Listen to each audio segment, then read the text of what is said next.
Hello students, last minute logic video সিরিজের fourth ভিডিওতে তোমাদের ওয়েলকাম। আমি সমৃদ্ধি কোচিং এর তরফ থেকে সমীরণ স্যার তোমাদের জন্য এই লাস্ট মিনিট লজিক ভিডিও সিরিজটি এনেছি। বেসিক্যালি যাদের ক্যালকাটা ইউনিভার্সিটিতে মাইনরে ফিলোসফি আছে তাদের মাইনরে লজিক আছে।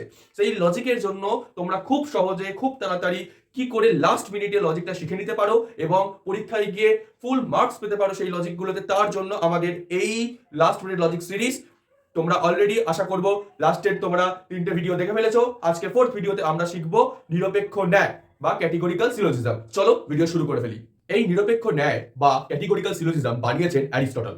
অ্যারিস্টটল আমাদেরকে মূর্তি আর সংস্থান সম্পর্কে প্রথমে জানান, যেটা জানলে তবেই আমরা নিরপেক্ষ ন্যায়টি করতে পারবো। আমাদের তিনি 19টা বৈধ মূর্তি আর 4টে সংস্থানের সম্পর্কে জানান, যেইটি মিলে গেলে একটি ন্যায় বৈধ হয়, আর না মিললে ন্যায়টা অবৈধ হয়। আমরা প্রথমে দেখে দিই 4টে সংস্থান কি এবং তার আন্ডারে বৈধ মূর্তিগুলি কি কি।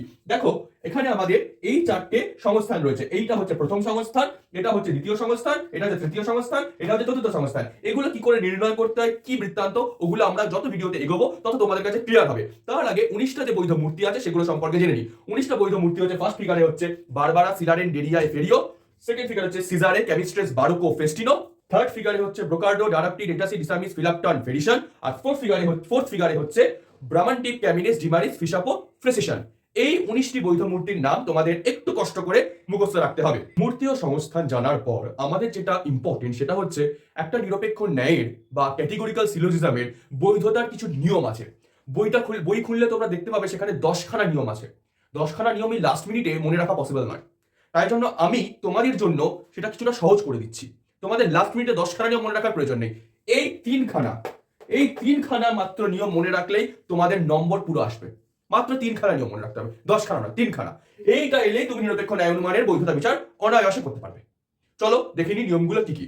আগে বলে দিই, একটা নিরপেক্ষ ন্যায় অনুমানে থাকে কি 3টে বচন থাকে। 3টে বচন কি কি? প্রথমে থাকে প্রধান আশ্রয় বাক্য, তারপরে থাকে অপ্রধান আশ্রয় বাক্য, লাস্ট থাকে সিদ্ধান্ত।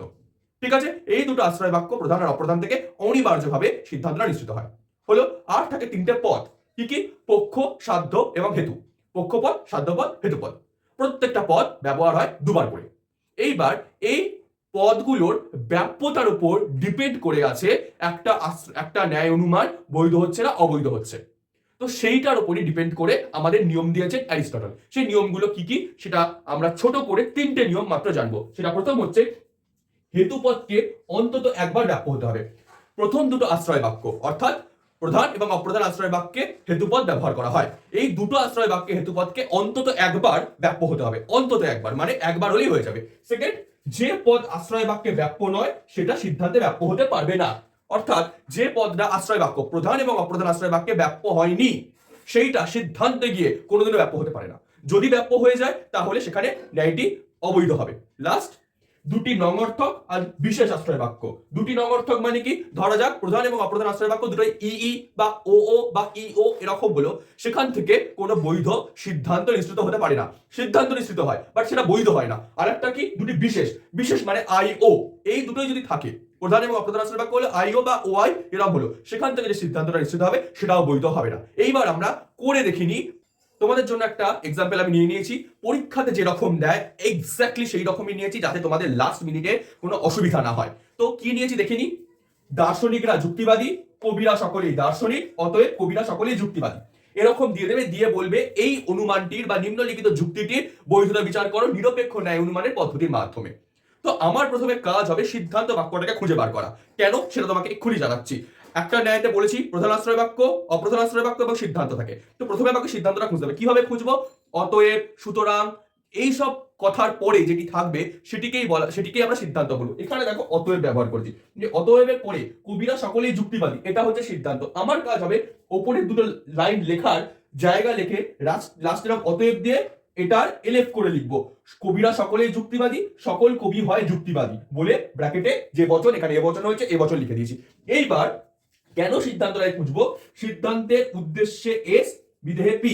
এস মানে হচ্ছে পক্ষ, পি মানে হচ্ছে সাধ্য।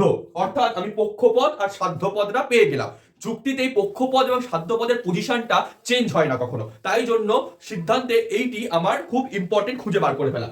তো এসপি পেয়ে গেছি। এইবার অপ্রধান আশ্রয় বাক্যটা আমার পেতে সুবিধা হবে, কারণ অপ্রধান আশ্রয় বাক্যে সব সময় আমাদের পক্ষপদরা ব্যবহার করা হয়। অপ্রধান আশ্রয় বাক্যে পক্ষপদটা ব্যবহার করা হয়। তাই জন্য দেখো কবি এখানে পক্ষপদটা পেয়ে গেছি, আর সাথে যে পদটা আছে দার্শনিক সেটাকে বলা হয় হেতুপদ। তাহলে অপ্রধান আশ্রয় বাক্যে কি কি পদ ব্যবহার করা হয়? অপ্রধান আশ্রয় বাক্যে সবসময় পক্ষপদ আর হেতুপদ ব্যবহার করা হয়। এবার বাকি আমি সব পেয়ে গেছি। দার্শনিক, এখানে দার্শনিক এম বা হেতুপদ, আর এখানে যুক্তিবাদী, যুক্তিবাদীটা নিচে পেয়েছিলাম পি, পি পেয়ে গেলাম। এইটা পেয়ে আমার কি সুবিধা হলো সেইটা এবার বলি। এটার প্রত্যেক কটার লাইনের প্যারালাল এরকম 3টে লাইন কাটবো। লাইন কেটে দেখো এখানে যেগুলো নিচে লিখেছি এসপি, এসএম, এমপি সেটা লিখে দেবো। এখানে এসপি, এখানে এসএম, আর এখানে এমপি এরকম লিখবো। লিখে এবার কাজ হবে দুটো এম অর্থাৎ দুটো হেতু পদকে এরকম জয়েন করা। দেখো তো একটু ভিডিওটা এগিয়ে গিয়ে দেখো তো, তোমাদের মানে পিছিয়ে গিয়ে দেখো তো, আমাদের যখন সংস্থানগুলো লিখিয়েছিলাম তখন এটি কোন সংস্থান হয়েছে?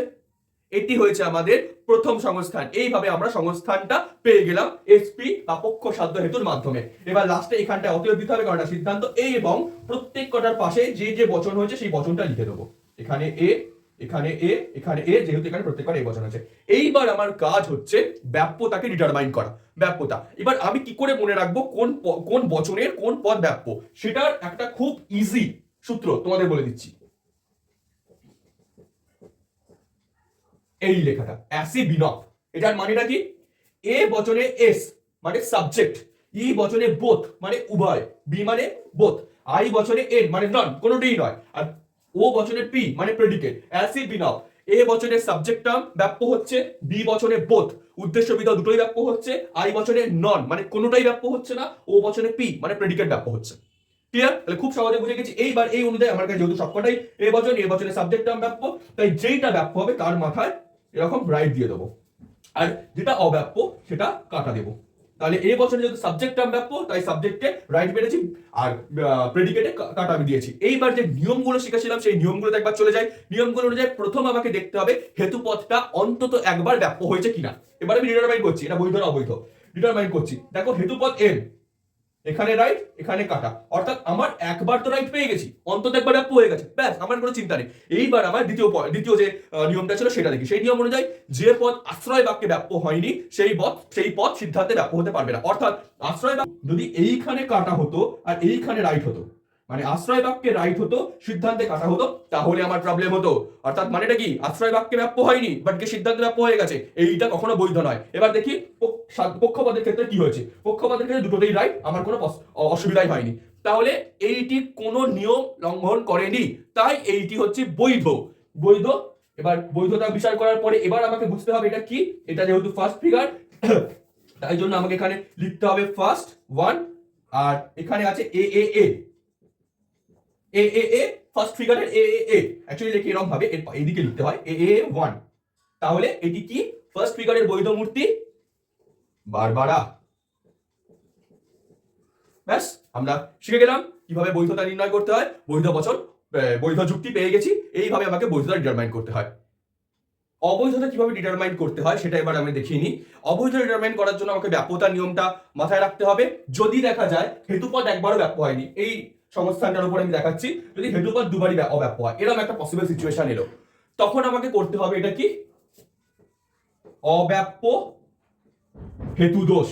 অব্যাপ্য হেতু দোষ এইটা কি? এবার যদি হয় এরকম যে বলেছিলাম কি আশ্রয় বাক্যে যেটা বৈধ হয়নি সেটা ব্যাপ্য হয়নি, সেটা সিদ্ধান্তে গিয়ে ব্যাপ্য হতে পারবে না যে পদ। অর্থাৎ যদি আশ্রয় বাক্যে এটা কাটা হয়, এটা হচ্ছে আমার পক্ষপদের ক্ষেত্রে আশ্রয় বাক্যে কাটা হয়েছে কিন্তু সিদ্ধান্তে গিয়ে রাইট হয়ে গেছে, এই রকম যদি হয় তাহলে এস মানে আমরা জানি হচ্ছে পক্ষ, তাহলে এইটা হয়েছে অবৈধ, এটা হচ্ছে অবৈধ পক্ষ দোষ। সেম যদি এটা সাধ্য পদের ক্ষেত্রে হতো তাহলে হতো সেটা অবৈধ সাধ্য দোষ। ক্লিয়ার? আমরা শিখে গেলাম, আশা করি তোমরা বুঝতে পেরেছো নিরপেক্ষ ন্যায় অনুমানে কিভাবে বৈধতা বিচার করতে হয়। খুব সহজে মাত্র 3টে নিয়ম দিয়ে আমরা শিখে গেলাম। পরীক্ষাতে এই রকমই আসবে, পরীক্ষাতে আশা করি খুব সহজে তোমরা করতে পারবে। আশা করছি তোমাদের আজকে ভিডিওটা ভালো লাগলো, সব জায়গায় বুঝতে পেরেছো। যদি কোনো জায়গায় ডাউট হয় তোমরা হোয়াটসঅ্যাপ নাম্বারে আমাদের হোয়াটসঅ্যাপ করতে পারবে, কমেন্টে জানাতে পারবে। হোয়াটসঅ্যাপ নাম্বার আমি নিচে দিয়ে দিচ্ছি, সেখানে তোমরা দেখে নেবে।